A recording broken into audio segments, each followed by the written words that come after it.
Ana tenim Atajurtum, tuğan elim tıbır otum, cavga koyup kaçmaz çegim, betin joyup satmaz tengim, sabilikten ösken armaz, kanla singen bella vavaz,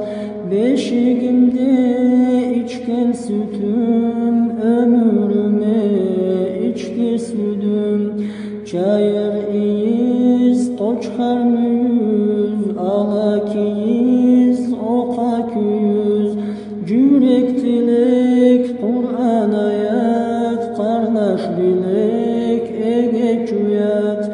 ustazlarım bergen bilim, avazları singen alim, sabi davur, açık defter, ana bavur, xolşu xatir,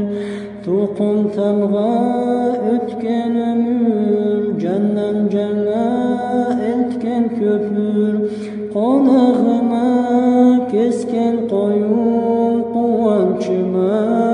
etken toyun,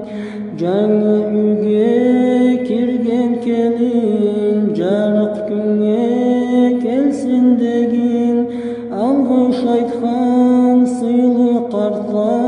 körden kophan sibillatla, celni jetip ozgan atım, yüreğimden жазған xatım, tölülege koyar sözüm, tesligimden tiyar tözüm, gümüş güzgün minni tavun, jürüşülgün parça kavun, kesi etin